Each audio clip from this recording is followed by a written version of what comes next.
สบายดีมื้อนี้เราจะมาเฮ็ดหน่อโถงเนาะหน่อไม้โถง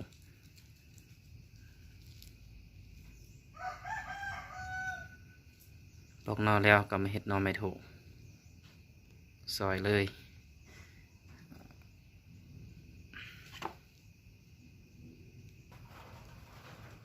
เฮ็ดเอามาหั่นก่อนเนาะ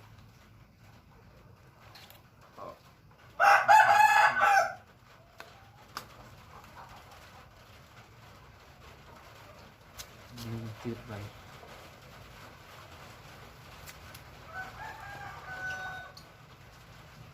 ใส่ซากไว้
เฮ็ดหน่อโถงไว้กินโดดเนาะในฮอดยามมันอึดจะซอกยากเลยต้องเฮ็ดดียามนี้ไว้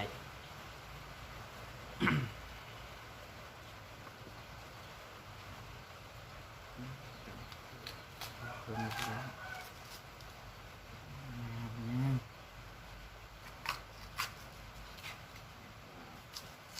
อืม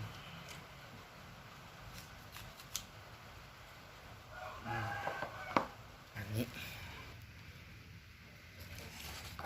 เอาผ้าแล้วประมาณนี้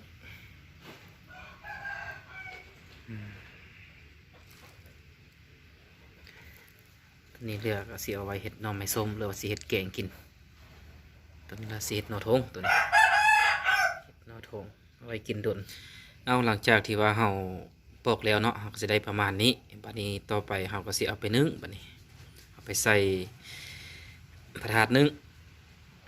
งประมาณ20 นาทีแล้วก็จังเสียออกมาเนาะเอาเบิ่งกันเลยเอาจับใส่กระถาดนึ่งประมาณนี้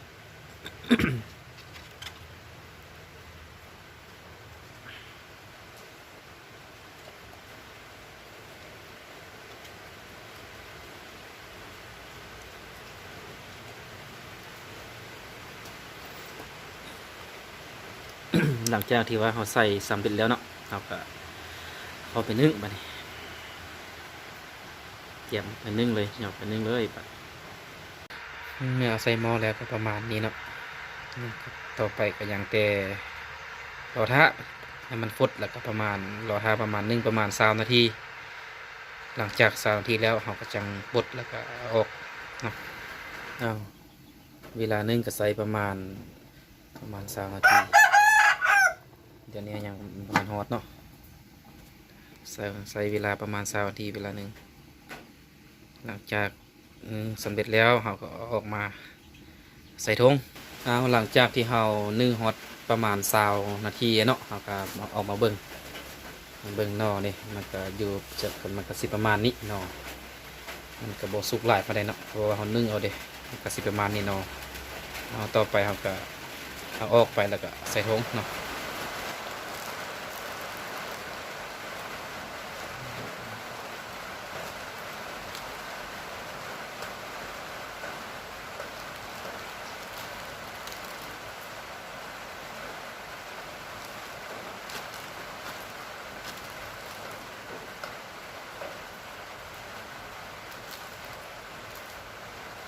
งานนิดนึง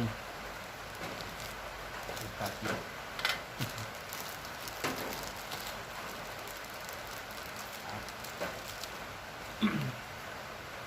ฮะ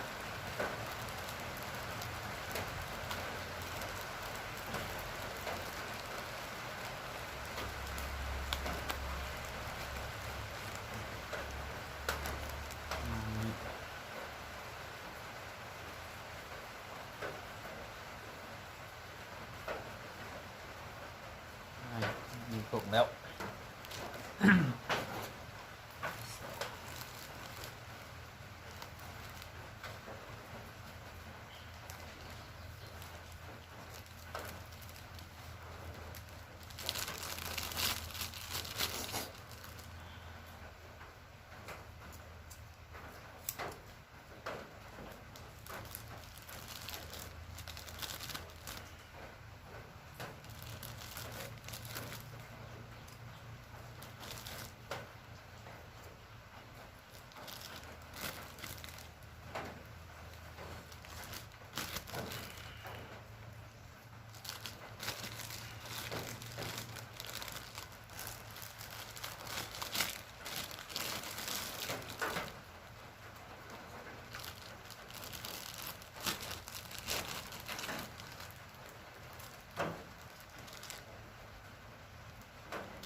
ยัดแน่นๆเพื่อบ่ให้มันอากาศเข้ามันจะเห็ดให้นอมันเปื่อยผัดให้มันแน่น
ประมาณนี้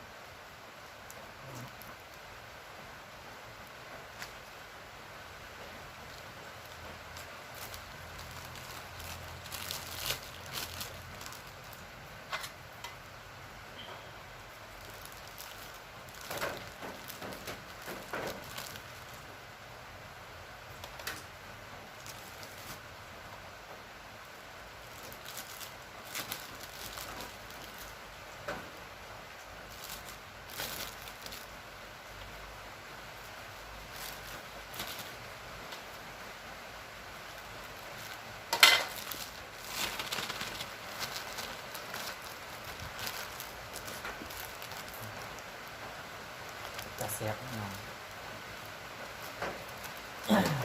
หอมดี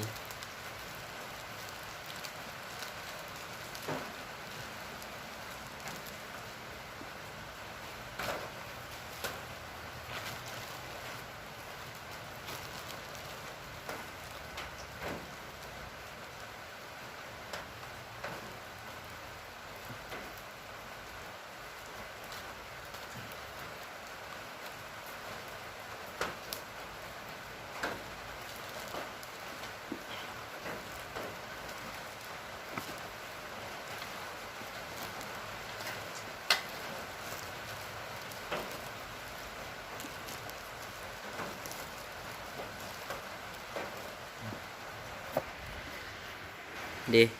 หลังจากที่เราเฮ็ดแล้วก็สิได้ประมาณนี้เนาะได้1 2 3 4 ถุง5 ถุงเนาะต่อไปเราก็สิไปมัดไว้ห้อยไว้เนาะเพื่อว่าปลาไว้ให้มันได้กินโดดนั่นแหละเด้เฮ็ดแล้วก็มาห้อยไว้แบบนี้เลยเอาไว้มันก็ได้กินโดดได้เอาถือว่าจบเนาะเฮ็ดหน่อไม้ถุงเพื่อไว้กินโดดประมาณนี้เอาขอบใจ